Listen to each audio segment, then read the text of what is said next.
야곱의 인생에 하나님의 복을 어떻게 실현시키는지에 대한 말씀을 지금 나누고 있는 중이에요. 자료를 가지고 더 봅니다.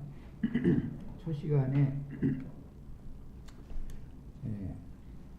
아브라함의 축복보다 이삭의 축복보다 야곱의 축복이 더 나은 축복이다. 이것은 신약에서는 아버지와 아들과 성령의 이름으로 복을 주는 것을 말하는 것이니까 성령의 복을 받는 것이 구약의 하나님 또는 구약과 신약을 연결하는 과정에 오셨던 인자 예수님의 축복보다 성령의 축복이 모든 것을 이루신 거니까 훨씬 더 나은 축복이다라는 것에 대한 말씀까지 나눴어요.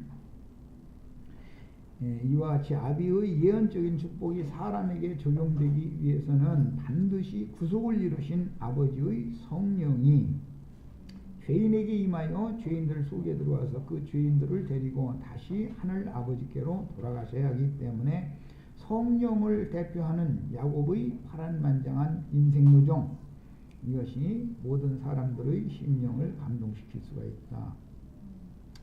성령이 하는 일은 모든 죄인들에게 임하여 첫 번째는 회개시키는 일이에요.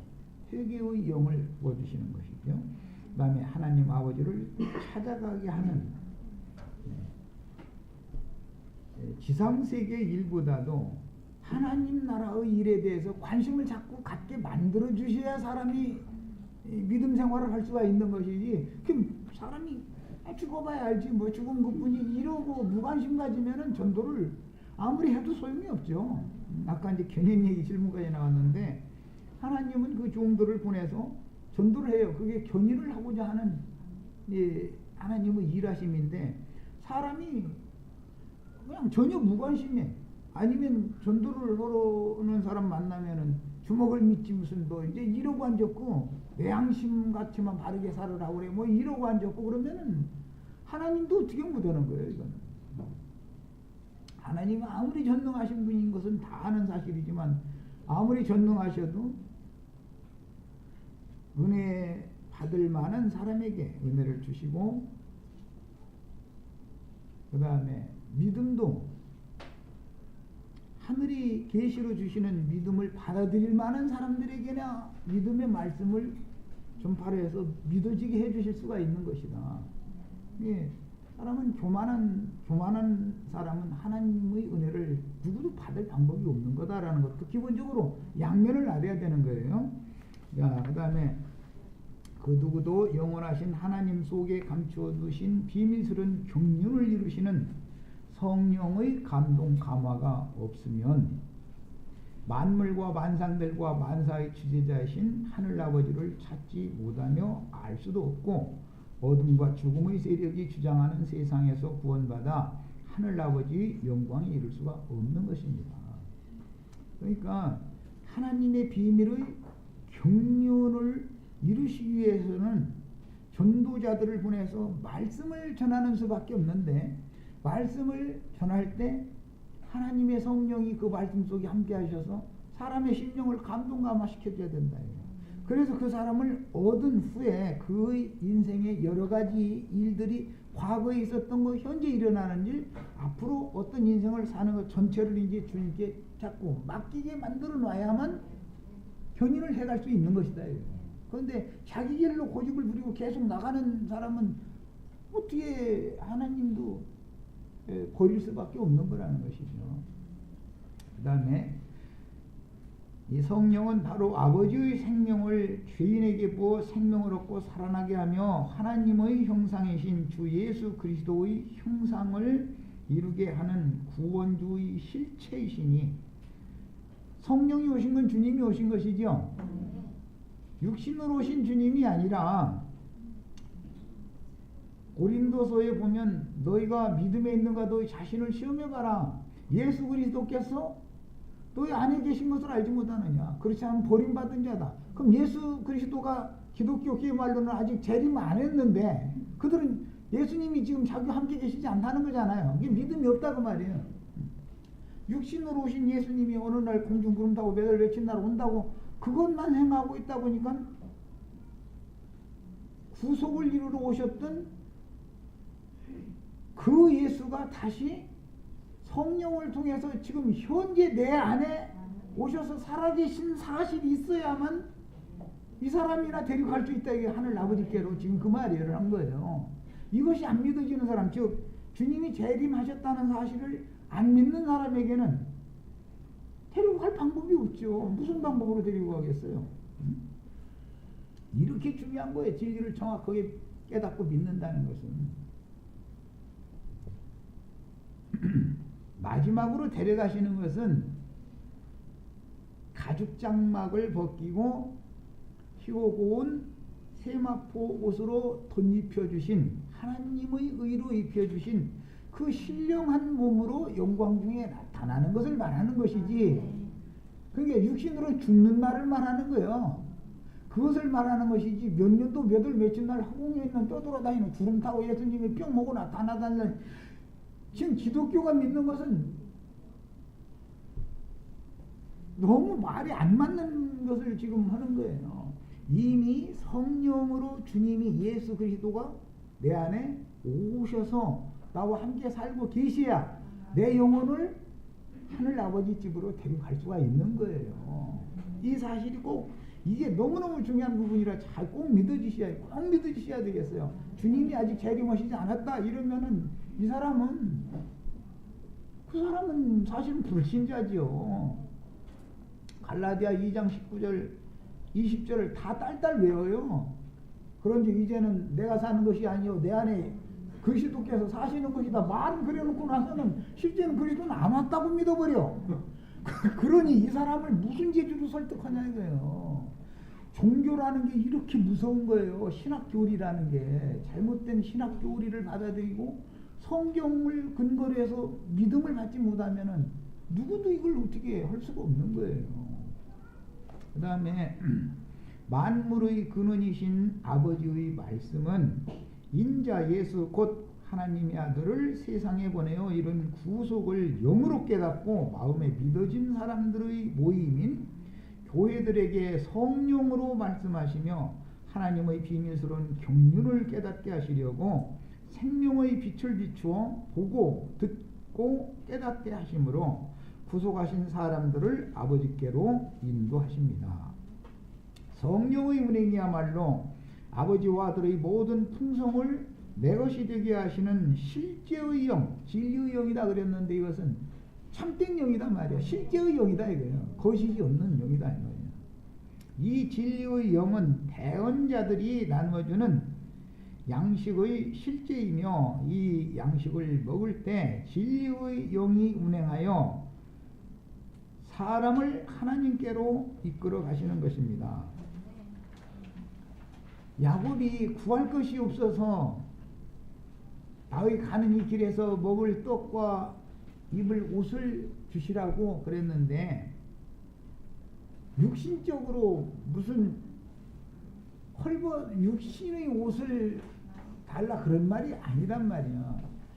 하나님의 의가 되시는 그리스도가 나의 덮개가 되어주시기를 바랍니다. 내가 구렁텅이에 빠졌을지라도 내가 혹시 세상 사람들에게 요거도 먹을 수밖에 손가락질을 당할 수밖에 없는 짓거리를 했을지라도 그래도 주님께서 나를 그분의 당신의 의로 가려주셔야 되겠습니다. 덮어주셔야 되겠습니다. 이 말이란 말이에요. 그런 방식이 아니면 누구도 하나님의 의에 거하는 바 새하늘과 새 땅에 누구도 갈 수 없는 것이다 이 말이에요. 이런 지금 성경이 말하고자 하는 기본 인식을 잘 하셔야 돼요. 그래서 둘째 아들이 돌아왔을 때 하는 일이 뭐예요? 아버지께서 이미 좋은 옷을 준비해 놓고 있다가 제일 좋은 그 옷을 내다가 입혀줘라 그랬죠. 내가 지금 우리 형제 자매님들한테 옷 입혀주느라고 이래요. 다 아멘으로 받아서 다 하나님의 영광 앞에 내가 덮임을 받고 가려움을 받는 의의 옷으로 꼭 덧입으셔야 되겠어요. 성경의 구속사를 성경을 따라서 정확하게 믿음의 말씀으로 받아야만 이게 구원의 말씀이 될 수가 있는 거예요. 그 다음에 그러므로 아버지의 말씀은 진리요 진리 말씀이 육신이 되셨던 주님 자신이 진리이며 성령은 진리요. 그래서 진리의 성령이라 그러죠. 성령은 진리니라 이렇게 돼 있죠. 성령을 받아 영이 거듭난 성도들의 모임들인 교회들마다 성령의 말씀을 들려주심으로 하나님은 대언의 영 곧 예수의 증거라 하셨으며 선지자들의 영의 하나님이시다라고 확정한 것입니다. 아브라함과 이삭과 야곱에게 축복하신 그 하나님의 복은 반드시 성령의 역사를 통해서 구속받고 거듭난 믿는 이들의 교회 생활을 통해서 각자에게 실제화되고 적용되는 것입니다. 이 성령 부분에 가면은 이것이 헷갈리기 때문에 관유의 이 진리를 이해를 못하기 때문에 관유로 구원받는 진리를 이해를 못하기 때문에 뭐 무슨 불로 뭐 봤네 들었네 뭐 이런 이상한 귀신 집단들이 생겨나지를 않나. 지가 또 다른 보혜사 이아무개가 지가 그렇다고는 않나. 또 어떤 자는 그 진리 성령에 대해 이해를 못하니까 지가 뭐 예수님의 아버지 멜기세덱이라고 그러나. 하여튼 이 땅에는 별 사람들이 다 많아요. 아주 그것은 다 다른 말로 말하자면은 소위 말하는 기독교계의 삼위일체 교리에서 다 혼동이 왔기 때문에 문제가 이렇게 된 거예요. 이게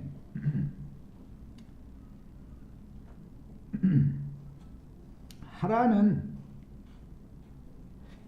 야곱의 조부 아브라함의 경유지였으니 아브라함을 불러낼 때 바벨에서 불러내셨죠.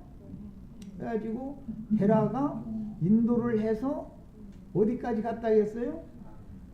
하란까지 가기 바로 전에 갈대아 우르라는 곳까지 갔어요. 예.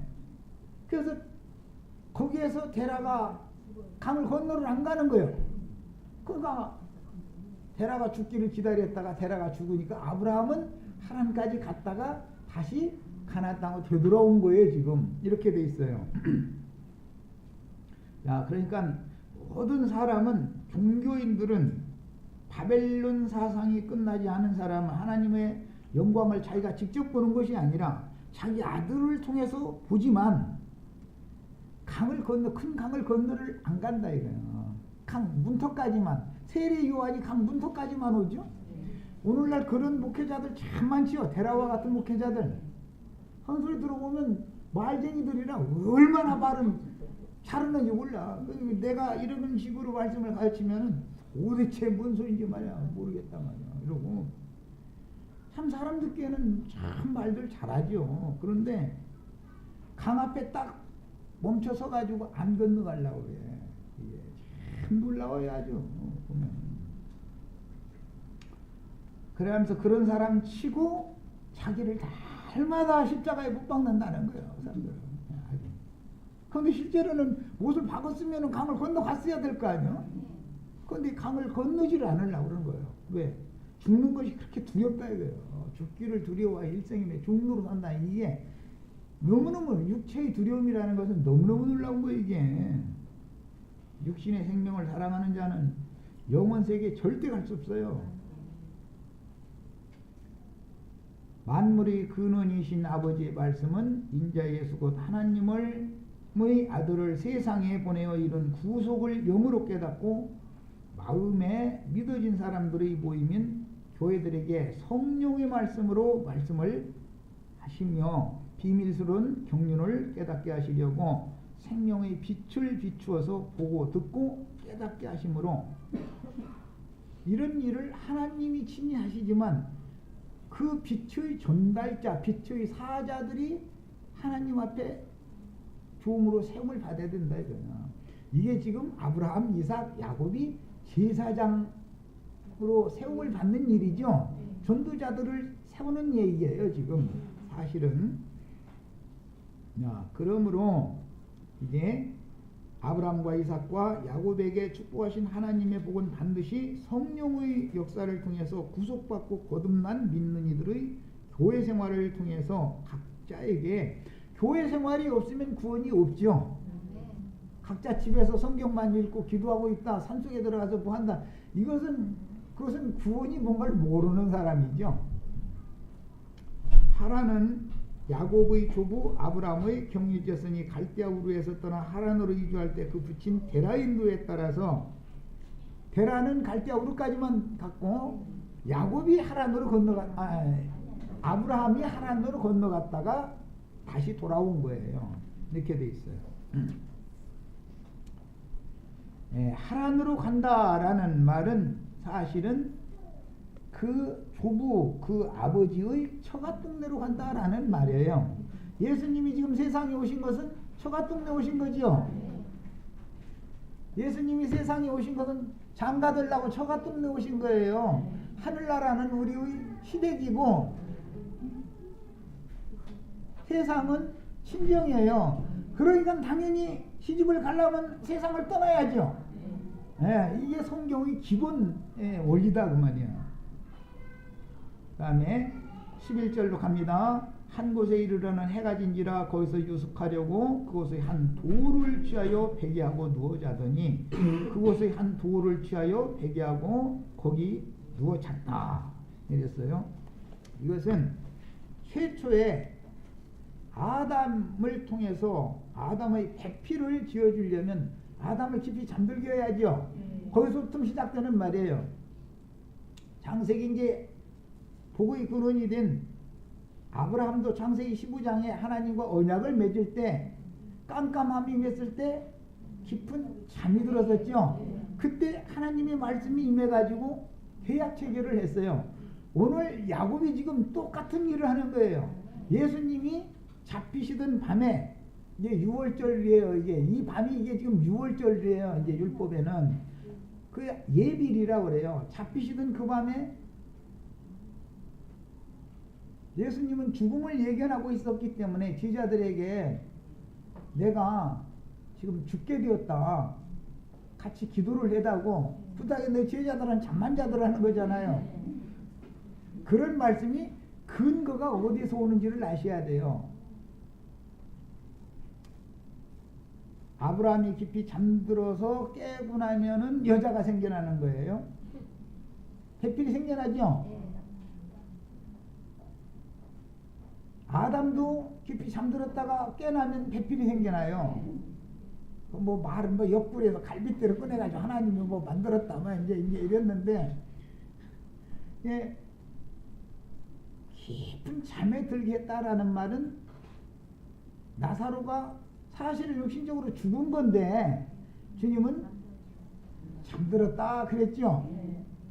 이게 성경이 일관된 흐름을 이해를 하셔야 돼요. 예수님은 육체로는 죽임을 당했지만 하나님의 관점으로 보면 잠들었다가 내일 모레 새벽에 일어날 거죠 지금. 완전히 죽었으면 일어나요? 못 일어나요? 죽은 자는 못 일어나. 죽은 자는. 그래서 흙무덤에 장사된 자는 일어나요? 못 일어나요? 일어나는데 심판의 부활로 일어나서 그건 죽음의 세계로 가려고 일어나는 것이고 우리는 생명의 부활로 일으킴을 받아야 된다 이거예요. 이것에 대한 예표단 말이에요. 야곱이 지금 길의 노중에서 잠이 들었는데 그것이 옛날 이름으로는 루스라고 하는 성이에요. 야곱이 그 성 이름을 베델이라고 이제 새 이름을 붙여줬죠. 왜? 거기가 하나님의 집이 하나님의 집이 곧 하늘로 사람이 가는 문이라는 것을 거기서 계시를 받았기 때문에 자 하나님의 집은 교회죠. 신약에 보면 이 교회는 하나님의 집이다 이렇게 돼 있죠. 자 그러니까 교회가 하늘로 가는 문이죠. 교회 생활 없이 구원받을 수 있어요? 없어요? 구원은 개인적으로 받는 건데 지난번에 어떤 형제가 이걸 가지고 막 강력하게 해서 그게 아니다. 응? 구원은 물로 심판할 때는 방주가 필요하고 불로 심판할 때는 교회가 필요한 거다. 개인적으로 시작을 해도 결과적으로 단체적으로 구원을 하는 것이 하나님의 구원 방식인 것이지 개인적으로 신령한 것을 추구한다는 것은 도 닦는 사람 얘기밖에 안 되는 거다. 절에 다니는 사람이 오히려 낫지. 무슨 개인적으로 지금 세속에서 살면서 구원을 이루려고 날마다 못 박으려고 못이 박아집니까? 차라리 산속에 깊은 데나 들어가면 보는 것 들리는 것 이런 것이나 그 잡다한 것이 안 들리고 안 보이니까 좀 도를 좀 쉽게 닦을 수가 있겠는데 그것도 10년 공부 열심히 하고 내려오는데 보니까 일이 벌어졌다는 건데 그냥 사람의 힘으로는 안 되는 것인데 이 기본 원리를 너무 사람들이 구원의 도를 모른단 말이에요 지금. 막 그런 개인적인 그냥 그리도 형상을 이루고 뭐 이제 이런 얘기를 할 때 자기 개인에게 자꾸 이것을 적용하는 사람들의 얘기를 들어보면은 굉장한 사람같이 들려. 그러나 나는 그게 아니다. 나는 단체적인 그리스도의 형상 교회를 세우는 건축 자재들이 개인이 되는 것이지 개인이 그리스도 형상을 이루는 게 아니다. 모든 믿는 이들의 은사와 그가 이룬 구원 전체 영에 속한 부분 전체를 합쳐야 그리스도의 충만이 나타나는 것이지 내가 그리스도의 충만 중에 태평양 바다에 물 한 컵만큼도 나는 안 되는 거다 이렇게까지 내 심지어 설명을 하는데도 내가 이룬 거 다 갖다 공력 하나님 앞에 내놔봐 봤자 태평양 바다에서 한 컵 물 뜨다가 바치는 것도 안 되는 거예요. 온 세상에 있는 물 전체가 그리스도단 말이야. 그러려면 어떻게 해야 돼요? 믿는 성령으로 거듭난 영혼들이 이룬 구원 전체를 갖다가 합쳐야 그리스도의 충만이다. 교회는 그리스도의 충만이다 그런단 말이야. 이런 원리를 알아야 되는 거예요. 이 진리를 정확하게 가르침 받아야 돼. 그래서 각자가 이룬 구원이 각자가 그리스도를 다 표현한다 그러면 지가 신이다 그 말인데 그게 뭐예요? 선악을 알게 하는 나무 실과를 먹으면 하나님 중 하나같이 다 되는 그거 추구하죠. 종교라는 것은 창세기 시작에서부터 계시록 끝까지 사람의 피와 살과 뼈 속에 계속 대대로 흘러오는 거예요. 이것과 싸우는 거예요. 나는 계속해서 기독교가 뭐 전에도 그럴싸한 말하지만 너무 지금 완전한 데 나가는 도를 모르고 있다. 초보의 도에만 늘 십자가의 날마다 죽는 거 그거 그냥 아주 말씀은 십자가 빠지는 말씀이 있으면 안 되죠. 왜? 그게 시작이니까 구원의 시작은. 그러나 날마다 십자가 얘기만 하고 언제 장사될 것이며 언제 부활되어져가지고 언제 승천했다가 언제 재림해가지고 어느 세상을 기업으로 받으려고 어느 천년에 그런 걸 다 과정을 다 가르쳐 있는 걸 어느 천년에 날마다 십자가만 날마다 이러고 앉았으면 성경을 가르칠 때 누구에게 어떤 말씀을 가르침 받는 것이 곧 그 우리는 그런 구원을 추구한다라는 뜻이다 이 말이에요. 그래서 어떤 목자를 만나는 게 이렇게 중요한 거예요. 완전한 데 나가는 도를 우리는 추구를 하셔야 되겠어요. 우리는 영원한 기업을 받기 위한 데까지 가려는 것이지 십자가에서 죽는 것이 아니 예수 믿는 거 십자가에 죽는 것이 목적이요? 그게 뭐예요? 절에 중들이 공수래 공수가라 비인다 날마다 그냥 비는 얘기만 했었는데 그 사람들이 절에 중들이 수십 년 도 닦은 사람들이 정말로 비었어요? 뭐 지난번에 보니까 뭐 어딘가 뭐 화투를 했다나 누름을 했다나 그래가지고 막 별소리가 다 많더만 그렇게 도로 오래 닦은 사람들도 못 비우는 거예요. 그러면서 남 보고 비워라 이러고 앉았는 거예요. 자기도 못 비우면서 90년대 초에 그분이 결국 대통령이 되기는 됐는데 나는 모든 것을 다 비웠다 이러면서 선거운동을 하고 비우긴 못 비워. 저 대통령병 들어가지고 대통령 되고 싶어가지고 전화기를 죽이면 난 속으로 비운 사람이 그런 소리 했었겠어? 비운 사람은 비웠다고 말할 필요가 없어. 단위로 갔는데 진리의 도를 너무 다른 쪽으로 이게 너무 인본주의로 해서 잘못 가르쳐 놓고 있기 때문에 헐수시 난 자꾸 이걸 지적을 안 할 수가 없는 거예요. 이것은 마치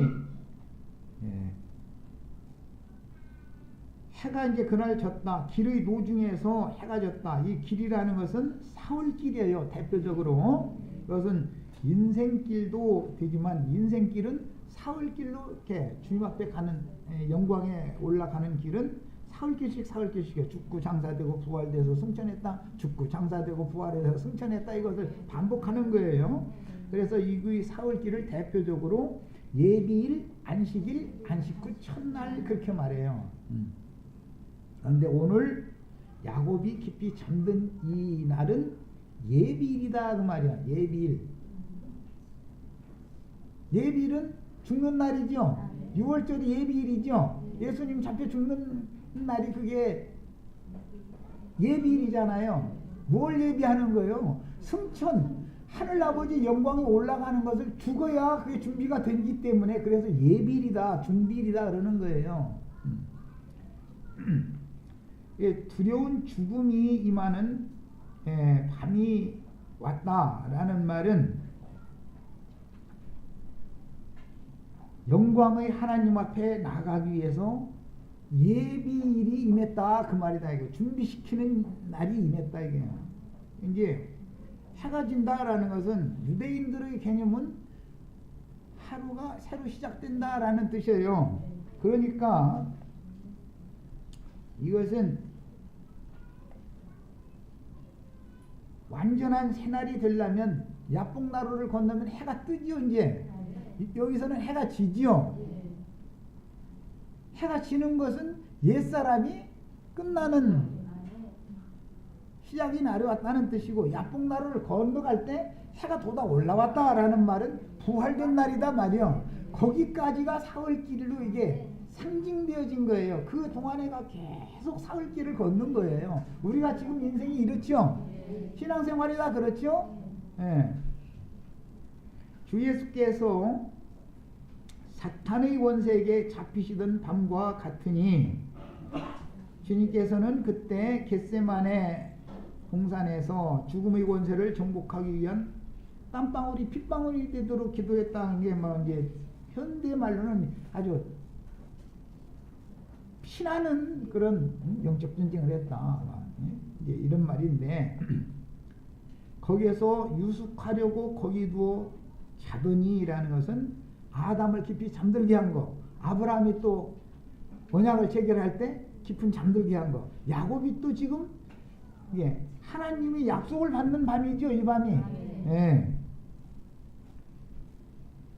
그 다음에 어둠과 사망 권세를 대적해야 되는 밤이다 이거예요.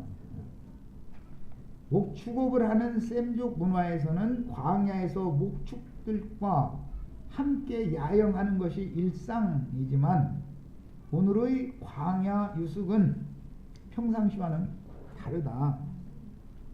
평상시 뭐 양치느라고 광야에서 목축하는 그 날이라면 여기다가 구태여 하란으로 향하여 가더니 한 곳에 이르렀더니 해가 지더라. 이렇게 성경에다가 특별히 이걸 기록할 필요가 없죠. 뭐 야복나루를 건너던 그 새벽에 해가 돋아 올랐더라. 그 전에 해 안 떴어요? 늘 해 떴죠.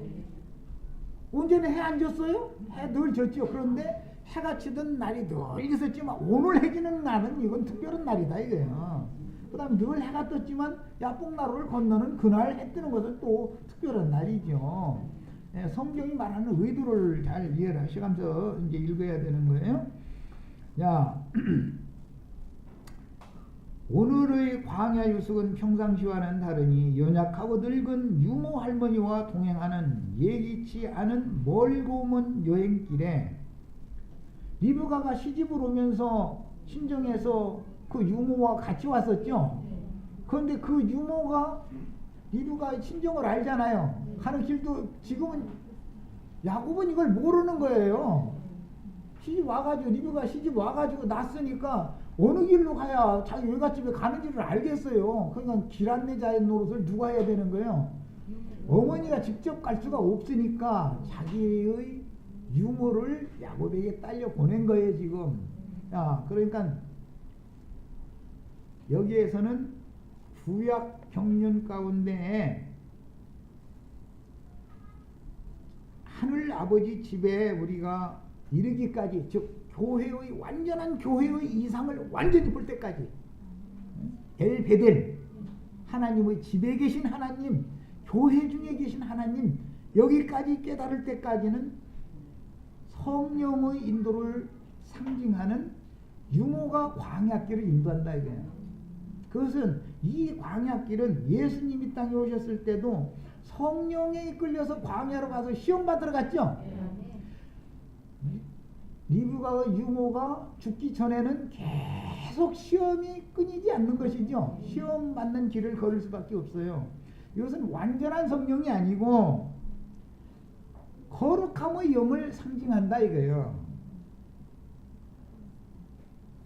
드보라의 인도를 받는 것은 거룩함의 영에게 인도를 받는 거예요. 구약 경륜과 같은 거예요. 그러나 야곱의 인생이 완성되어져 가지고 관유로 부음을 받는 것은 이제 또 다른 보혜사 진리의 성령을 받는 것과는 다른 거다. 예수는 이 생에 사는 동안에 늘 성령의 인도를 받았죠. 그러나 예수가 받은 성령은 아버지의 성령이지 또 다른 보혜사 성령이 아니다 이거예요. 예수님은 아버지의 이름으로 세상에 오셔서 사역하셨죠. 그래서 아버지가 그 이름으로, 이름이라는 것이 형상이요 영광이요 얼굴이에요. 사실은 하나님이 예수님 속에서 예수님과 함께 사시면서 하나님의 이름으로 일을 하신 거예요. 그러다가 예수님이 구속을 위하여 죽고 나면은 내 이름으로 아버지께서 보내실 자 저는 진리의 성령이라 또 다른 보혜사를 보낸다 이렇게 돼 있죠. 예수님의 새 이름은 뭐예요 그러면? 또 다른 보혜사단 말이에요. 예수님의 새 이름은. 그래서 계시록에 필라델피아 교회에 이기는 자들에게는 하나님의 이름과 하늘의 하나님께로부터 내려온 거룩한 성 새 예루살렘의 이름과 나의 새 이름을 그 위에 기록하여 주리라 이렇게 한 거예요. 오늘 우리 형제 자매님들에게는 예수님의 지금 새 이름이 기록되셔야 되는 거예요. 네. 이 축복을 받아야 야곱의 부여조의 축복보다 더 나은 축복을 받는 거단 말이야 지금. 자, 드보라는 야곱을 외갓댁에 인도했다가 다시 외갓댁에서 떠나서 베델로 올 때까지만 드보라가 인도를 하는 것이죠. 예. 거기까지 하면 거기서는 베델에서 드보라가 죽는 거예요. 이제 드보라가 죽었다라는 것은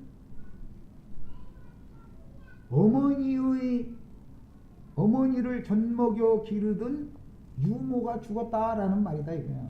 예. 어머니를 젖먹여 기르던 영이요. 그게 사실은 이제 영적으로 먹는 거니까 예, 양식을 먹는 건 그 영의 시대는 끝났다. 이게 율법과 선지자의 때가 끝나려면 드보라가 죽어야 돼. 어디서 끝나는가? 지금 베델에서 떠나지만 베델로 다시 돌아오면 드보라는 죽는 거다 그 말이에요.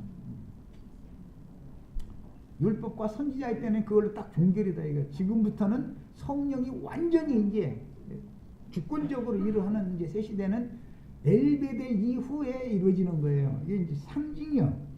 그 다음에 주님께서 잡히시던 그 밤에 그같이 심히 고민하여 죽게 된 심경과 같은 상황이 지금 야곱의 상황이다.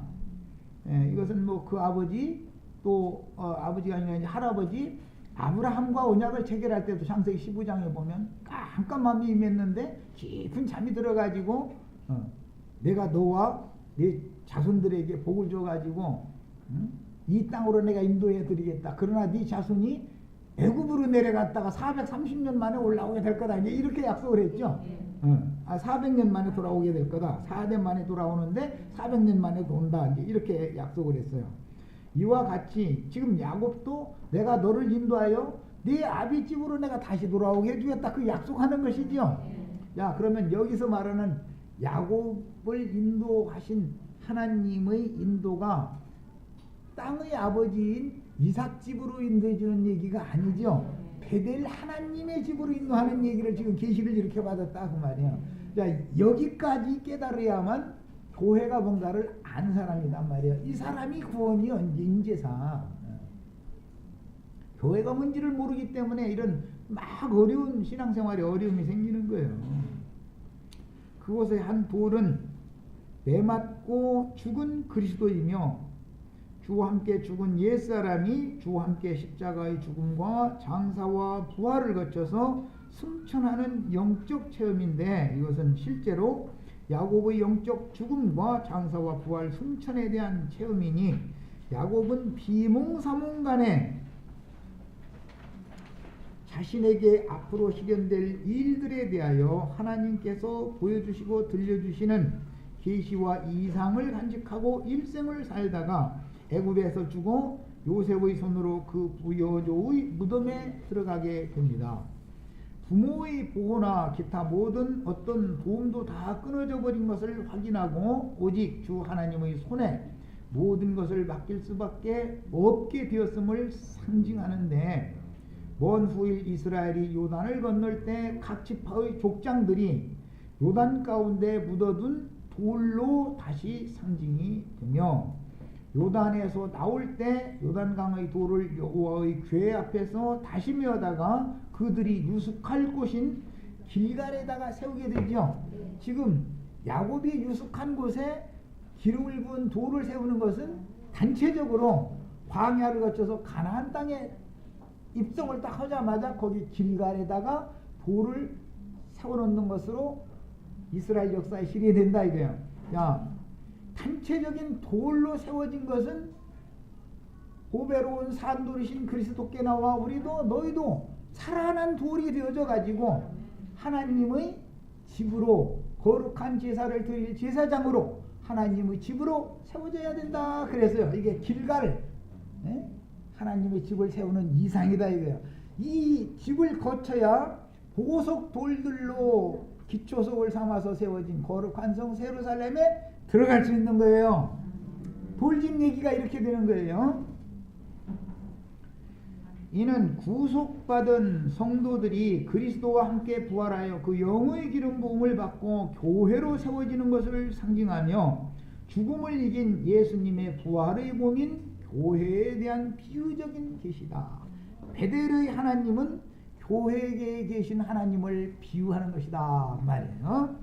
자, 이 베델의 하나님을 거쳐야 하늘의 시온 산 위에 올라갈 수 있죠. 그렇게 되는 거예요. 이는 창세기 이제 28장 11절에서 기름을 부어 세운 돌이 있었던 그곳, 거기는 이스라엘의 역사에서는 요단을 건넌 군대가 유숙할 처소인 길갈이니, 길갈은 할례산이 있는 곳이며 애국의 수치를 굴려보낸 것이요, 거기까지 가야 드디어 세상 사랑하는 마음이 인제사 끝나는 것이죠. 그 세상이라는 건 징글맞게 여기까지 쫓아다니는 거예요. 여기까지. 아직 세상 안 끝나신 분들이 있으면은 지금 이제 내가 먹지로 끝내라고 한다고 아멘 한다 해도 될 것도 아니고, 주님께서 여기까지 인도하셔야 돼요. 여기까지. 인제사 전사가 되는 거예요. 인제사. 애굽의 수치를 굴려보낸 것이요, 이것은 전투를 앞둔 두려움의 장소였고 교회의 터에 대한 상징입니다. 실제 이 돌은 야곱 자신이 영적 죽음을 체험하는 것인데, 이 돌은 이스라엘의 반석이신 여호와 자신의 영을 상징하므로 구속을 이룬 후에 지지자들에게 재림하여 생명을 주시고 오순절 성령으로 능력을 덧입혀 주신 후 부활하시던 날 밤에 숨을 내쉬며 가라사대 성령을 받으라 하신 건 생명의 성령을 부어준 것이죠. 오순절 때 영을 또 부어주신 것은 아버지께서 약속하신 능력으로 옷 입혀주기까지 예루살렘을 떠나지 말고 기다리라 그러는 능력의 영을 받는 것이죠. 먼저는 생명을 받아야 되고 그 다음에는 능력을 받아야 된다예요. 그래야 전도자가 될 수 있는 거예요. 기름 부음 반드시 두 단계로 받는 거예요. 누구든지 이 돌에 부딪히면 깨질 것이요, 이 돌은 사람의 손으로 하지 아니하고 뜨인 돌이 되었다가, 이게 부활하신 주님은 승천하시죠. 육체로는 죽임당하시고 영으로는 살리심을 받아서 하늘 아버지께로 승천을 하신 거예요. 뜨인 돌이 되는 거예요. 그 뜨인 돌이 내려오죠. 뜨인 돌이 내려오면 성령이 오신 거예요. 자, 진리의 성령이 오시면 사람들이 대적한다 이거예요. 진리 성령을. 그러면 어떻게 된다? 가루로 만들어서 다 흩어버린다 그랬어요. 그래서 유대인들이 성령을 통해서 오신 예수 그리스도를 배척했기 때문에 2000년 동안 그리스도의 은혜에서 끊어졌었던 거예요. 자, 이 일이 오는 천년왕국에서는 교회 중에 나는 구원을 받았다 하는 사람들에게 그대로 반복된다는 것을 꼭 믿으셔야 되겠어요. 이것이 꼭 믿어지셔야 돼요. 우리 형제 자매님들이 산 보석들이 되어져 가지고 보석집인 거룩한 성 예루살렘에 들어갔다가 주와 함께 오는 세상에 내려오면 사람들이 반대를 하겠어요? 다 환영하겠어요? 반대자가 많다는 거예요. 그런데 반대하면은 다 깨져버리고 흩음을 당한다 하는 거예요. 버림당한다 하는 거예요. 이스라엘 12지파는 신약에서 교회 시대에 이스라엘 12지파가 흩어진 돌이 되었는데 그들이 건축자들의 위임이 있던 사람들이에요. 그런데 오히려 흩음을 당했어요. 다 가루가 되어져 가지고.